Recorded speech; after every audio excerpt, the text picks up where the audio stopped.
सारे पंछियों के घोंसले पानी में बह गए। ज्यादातर पंछी पानी में डूबकर अपनी जान गंवा बैठे, तो किसी ने पेड़ की डाली का सहारा लेकर अपनी जान बचाई थी। अब देखते हैं आगे। तभी राजा जी वहां पर एक नाव लेकर आ गए। अरे दोस्तों, जल्द से इस नाव में आ जाओ। हमें और पंछियों को बचाना है। चारों नाव पर सवार हो गए। जैसे जैसे नाव आगे बढ़ती गई, जंगल के बचे कुचे पंछी नाव में सवार हो गए। बारिश से बचने के लिए राजा जी ने गुफा में ठहरने का फैसला ले लिया। 2 दिन बारिश तेज चलती रही, फिर धीरे धीरे बारिश कम हो गई। राजा जी ने सूखे में पानी की परेशानी से बचने के लिए नदी के ऊपर एक बांध बनाया था। लेकिन अचानक से आई इस बाढ़ की वजह से वो बांध टूट गया और सारा पानी नदी से होकर समंदर में चला गया। गर्मियों का मौसम शुरू होने वाला था। जंगल में अब सिर्फ 2 ही परेशानियां होने वाली थी, एक पानी की तो एक अनाज की।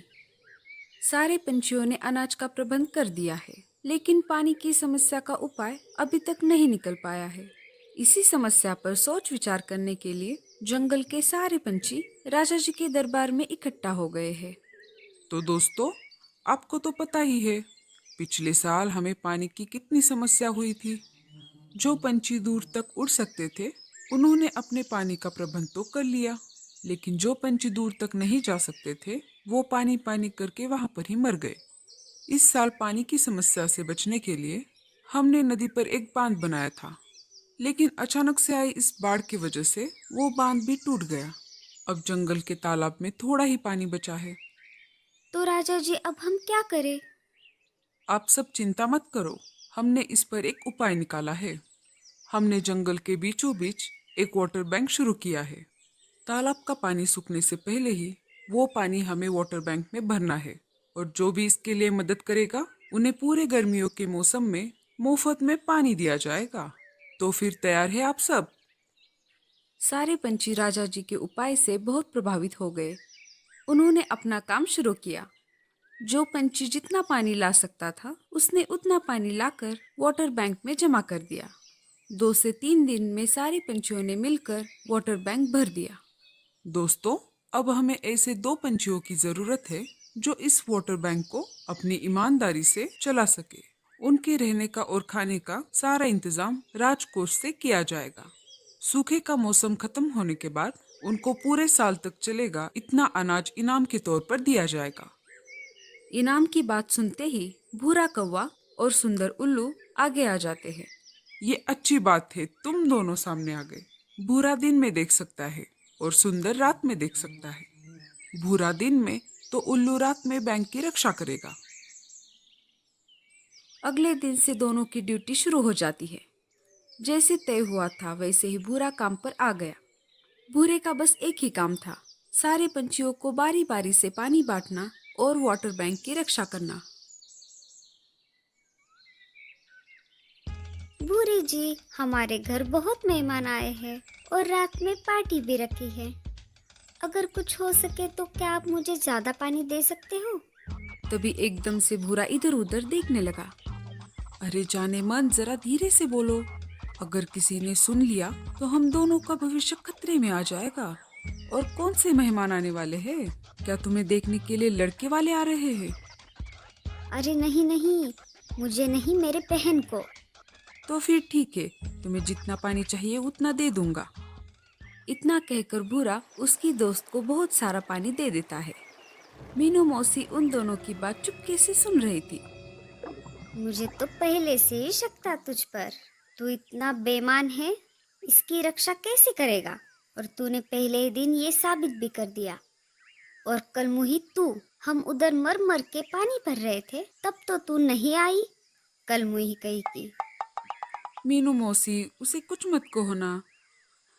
भूरे जी, अब आप ही देख लीजिए, मैं तो चली। मुझे देखने के लिए, अरे मेरा मतलब मेरे बहन को देखने के लिए लड़के वाले जो आने वाले हैं। मीनू मौसी, मेरी बात सुनिए ना। तू कुछ मत बोल भूरे, ये बात मैं जाकर राजा जी को बताने वाली हूँ। नहीं नहीं मीनू मौसी, आप राजा जी को कुछ मत बताना। आप जैसा कहेंगी मैं वैसा ही करूँगा। ठीक है, इस बार मैं तुम्हें माफ कर देती हूँ। अब मुझे पानी दे दो। आज से तुम्हें मेरी सारी बातें माननी होगी। हाँ मीनू मौसी, ये लो पानी, और ये बात यहाँ पर ही रफा दफा कर दो। मीनू मौसी बहुत सारा पानी लेकर खुशी खुशी अपने घोंसले में आ जाती है। Bought some beautiful summer dress from Shopsy. വയറ്റിലെ മഞ്ഞുള്ള രാത്രി നിന്റെ ചിരിയത് കണ്ടപ്പോ मीनू मौसी बहुत सारा पानी लेकर खुशी खुशी अपने घोंसले में आ जाती है। ओई माँ, मर गई रे। मेरे पेट में अचानक से दर्द कैसे शुरू हो गया? लगता है मेरे पेट में जो भूरे का सीक्रेट है उसी वजह से ये दर्द हो रहा है। ये बात मुझे किसी को तो बतानी ही पड़ेगी, तभी ये दर्द शांत होगा। मीनू मौसी सीधा निकल के राजा जी के पास आ जाती है। राजा जी शाही भोज का आस्वाद ले रहे थे। अरे राजा जी, आपको क्या बताऊं, वाटर बैंक में भूरा कौवा बहुत काला बाजारी कर रहा है। वो अपने बिरादरी में हद से ज्यादा पानी बांट रहा है। अगर ऐसे ही चलता रहा राजा जी तो वाटर बैंक का सत्यानाश हो जाएगा। ठीक है मीनू मौसी, मैं अभी इसकी छानबीन करता हूँ। हाँ, अब मुझे लगता है मेरे पेट का दर्द कम हो गया। राजा जी और कुछ सैनिक वाटर बैंक की तरफ निकल पड़ते हैं। अरे तुम फिर से आ गई। अगर तुमने मुझे पहले ही बता दिया होता तो मैं खुद ही तुम्हारे पास पानी लेकर आ जाता। ऊपर से राजा जी और उनके सैनिक सारी बात देख रहे थे। जैसे ही भूरे ने पानी देना शुरू कर दिया, राजा जी ने भूरे को रंगे हाथ पकड़ लिया। रुक जा भूरे, हमने सब कुछ देख लिया है। तुम कैसे काला बाजारी कर रहे हो। मैं इसी वक्त तुम्हें काम से निकाल रहा हूँ। शाबाश मीनू मौसी, हमें आपकी तरह ही ईमानदार पंछियों की जरूरत है। आज से भूरे की जगह आप काम करोगी। मीनू मौसी मन ही मन में कहने लगी। अरे मैंने ये क्या कर दिया? बैठे बैठे ही ये काम मेरे गले पड़ गया। आपने ये अच्छा नहीं किया मीनू मौसी। इसका बदला तो मैं लेकर ही रहूंगा। मैं भी देखता हूँ कि कैसे आप ईमानदारी से काम करती हो। मीनू मौसी अपने काम पर लग जाती है। रात होने से पहले ही उल्लू वहां पर आ जाता है। मीनू मौसी सुंदर उल्लू पर भड़क जाती है। अरे ये क्या सुंदर उल्लू, तुम इतनी जल्दी कैसे आ गए? मैं अभी से तुमको बता रही हूँ, तुम जल्दी आ गए इसका मतलब ये नहीं कि मैं भी जल्दी आ जाऊंगी। अरे नहीं नहीं मीनू मौसी, ऐसी कोई बात नहीं है। आप अपने समय पे ही आ जाया करो। मेरा घर बहुत दूर है, इसलिए मैं घर से जरा जल्दी ही निकलता हूँ। अच्छा, तो फिर ठीक है। रात होने पर भूरा वहां पर आ जाता है। क्यों सुंदर, कैसे चल रहा है तुम्हारा काम? कुछ नहीं, सब बढ़िया चल रहा है। अरे सुंदर, मैं यहाँ पर हूँ, तुम वहां पर क्या देख रहे हो? अरे अरे, मैं पानी की जांच कर रहा था। मुझे कुछ तो गड़बड़ लग रही है। चलो मैं अपना अपना काम कर लेता हूँ। ऐसा कहकर भूरा वहां से चला जाता है। अच्छा हुआ भूरे को पता नहीं चला कि मैं रात का अंधा हूँ। सुबह होते ही मीनू मौसी की ड्यूटी शुरू हो जाती है।